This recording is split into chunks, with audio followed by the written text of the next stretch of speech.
کو میں ضیاء بھائی کہتا تھا. میں ان سے ٹی وی کے زمانے سے واقف تھا, اور ضیاء محی الدین شو جب ہوتا تھا تو میں یہاں کراچی ٹی وی سے میری وابستگی تھی, تو منصبی ذمہ داریاں میری تھیں, اور اس میں یہ سارا شو اور اس کی سارا پس منظر اور وغیرہ وغیرہ.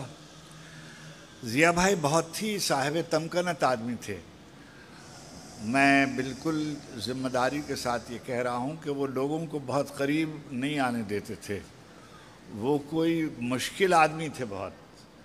ان کے پاس ان کی قربت کے لیے, ان کی دوستی اور آشنائی کے لیے بہت ہمت چاہیے ہوتی تھی, بہت جرأت چاہیے ہوتی تھی. ہر کس و ناکس ان کے قریب نہیں جا سکتا تھا. اور میرا یہ تجربہ ہے ان کے ساتھ یہاں رہنے کا بھی اور برطانیہ میں رہنے کا بھی. یہ جو آپ سنتے رہتے ہیں, ابھی بچے نے بہت ہی اچھا پڑھا, راشد کی نظم اور میرا جی کی نظمیں اور فیض صاحب کی نظمیں, ذرا آپ یہاں تشریف فرمائیں, یہ سب انہوں نے اردو مرکز کے زمانے میں لندن میں پڑھی تھیں, اور ہر سال وہ ہمارے ہاں برمنگھم سے تشریف لاتے تھے. اور ضیاء بھائی کی سب سے بڑی بات شاید جو اتنا پرفیکشنسٹ میں نے شو بزنس میں بہت کم دیکھا. لفظ کے سلسلے میں, اٹھنے بیٹھنے کے سلسلے میں, گفتگو کے سلسلے میں, یہ ایک لفظ استعمال ہوتا ہے باہر کلاسیکل پرسنالٹیز. جو کلاسیکل پرسنالٹیز ہوتی ہیں, تہذیبی شخصیتیں, وہ اور طرح کی ہوتی ہیں. ان پر ان کو بہت سمجھ تھی, جانتے تھے. رقص پر ان کی بہت توجہ تھی, کلاسیکی متون پر ان کی بڑی نظر تھی. آپ نے دیکھا ہے کہ شروع جب انہوں نے کیا تھا پڑھنا, تو چودھری محمد علی رودولوی کی نثر اور مشتاق احمد یوسفی کی نثر اور طلسم و شبہ کے حصے اور راشد کی نظمیں اور میرا جی کی نظمیں, کلاسیکل لٹریچر. اور ان کے ایک کزن تھے جو ان کے لیے استاد کی منزل رکھتے تھے, ان کا نام تھا داؤد رہبر. ڈاکٹر داؤد رہبر تھے جو ہر 15-20 سال کے بعد اپنا مذہب بدل لیتے تھے. وہ پہلے مسلمان تھے, پھر وہ عیسائی ہو گئے, پھر کچھ دن وہ بدھسٹ ہو گئے, پھر وہ بالکل لامذہب ہو کے کہیں MIT میں پڑھاتے تھے اور وہیں رہتے تھے. تو ایک دفعہ میں نے ان کو دونوں بھائیوں کو ساتھ دیکھا, یعنی, اور الطاف گوہر صاحب ان کے بہت ہی مداحوں میں تھے. تو میں نے دیکھا کہ موسیقی پر اگر آپ داؤد رہبر کے خطوط پڑھیں گے ضیاء بھائی کے, اور ضیاء بھائی کے خط ان کے نام اور ان کے خطوط ضیاء بھائی کے نام, تو آپ کو اندازہ ہوگا. برمنگھم کے زمانے میں مجھے یہ موقع ملتا تھا بہت. میں نے ضیاء بھائی کی بہت پیسے خرچ کروائے. میں ٹی وی پر کام کرتا تھا اور ہفتے کے دن ایک پروگرام کرنے کے لیے لندن سے جاتا تھا, تو میں صبح کے وقت چلا جاتا تھا, پروگرام کر کے دن بھر میرا فارغ ہوتا تھا. تو ضیاء بھائی مجھے لے لیتے تھے اور گھر تشریف لے جاتے اور مجھے لے جاتے, اور ہم ادب. میں نے کبھی ضیاء محی الدین کو گپ کرتے نہیں دیکھا. جب بھی آپ ان کے پاس جائیں تو وہ یا تو کچھ لکھ رہے ہوتے ہیں یا کچھ پڑھ رہے ہوتے ہیں. وہ کوئی وقت ایسا نہیں ہوتا تھا کہ جب وہ کسی ایسی سرگرمی میں نہ ہوں جیسے آپ وغیرہ وغیرہ وغیرہ. ان کی شامیں, ان کی صبحیں, پوری طرح ٹوٹل کمٹمنٹ, جسے کہتے ہیں ٹوٹل کمٹمنٹ اور پروفیشنلزم کی اعلیٰ ترین اگر کوئی شخصیت ہو سکتی ہے, اس طرح کا بہت سے لوگ ہیں جو فرض کیجئے انہوں نے جب زندگی سفر شروع کی تھی تو وہ سب بیس وائسز کا زمانہ تھا, کھرج میں بول رہے ہوتے تھے. ذوالفقار علی بخاری, شکیل احمد, امیر خان, محمد علی, اس زمانے میں انہوں نے سافٹر ٹونز میں پڑھنا شروع کیا. ضیاء بھائی یاد رکھے جائیں گے اپنی پڑھت کی وجہ سے, اپنی اداکاری کی وجہ سے, اپنے پروفیشنلزم کی. ناپا جیسا ادارہ انہوں نے قائم کیا ہے. پہلے دن سے انہوں نے ایک خواب دیکھا ہوا تھا, اس کو انہوں نے پورا کیا. انہوں نے فلمیں کی, فلموں کے بارے میں میں نے دیکھی نہیں ہے اس لیے میں تبصرہ نہیں کر سکتا. ضیاء بھائی بھی کبھی فلموں کے بارے میں زیادہ گفتگو نہیں کرتے تھے. انہوں نے تھیٹر کیا. تھیٹر میں ان کے ایک استاد تھے جان گلگڈ, اور ان کے زمانے میں لارنس اولیویے نے اور رچرڈ برٹن نے شیکسپیئر کو اور ڈیلن ٹامس کو ان لوگوں نے پڑھا ہوا تھا. یہ رینڈرنگ کا اور ریڈنگ کا جو تصور ہے یہ پہلے ہمارے ہاں نہیں تھا. انہوں نے سب سے پہلے شاکرہ کی ماں یہ بولیں اور جوش صاحب کی نظم اور فیض صاحب کی نظم ضیاء محی الدین شو میں پڑھنی شروع کی. اور جیسے وہ پڑھتے تھے میں نے تو پھر اس طرح کا میں نے بہت سے لوگوں کو نقل کرتے دیکھا اور کبھی کوئی قریب سے بھی نہیں گزرتا.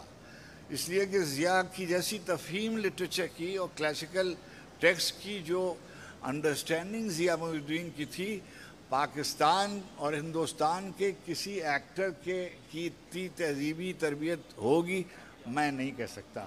مجھے کسی ایسے آدمی کا کسی ایسے دوسرے آدمی کا مجھے نہیں معلوم. ایک بات. دوسری بات جب کوئی آدمی بڑا ہو رہا ہوتا ہے تو وہ نظر آتا ہے کہ یہ اچھا 15 برس میں 20 برس میں 30 برس میں یہ ضیاء محی الدین ہو جائے گا. مجھے پاکستان ہندوستان کے افق پر کوئی دوسرا ضیاء محی الدین دور دور تک نظر نہیں آتا. ابھی میں پرسوں میں نے وہ کیونکہ ان کے سب پروگرام میں دیکھتا رہا ہوں. چھوٹی سی ایک بات ہے ٹونل ویریشن ایک چیز ہوتی ہے.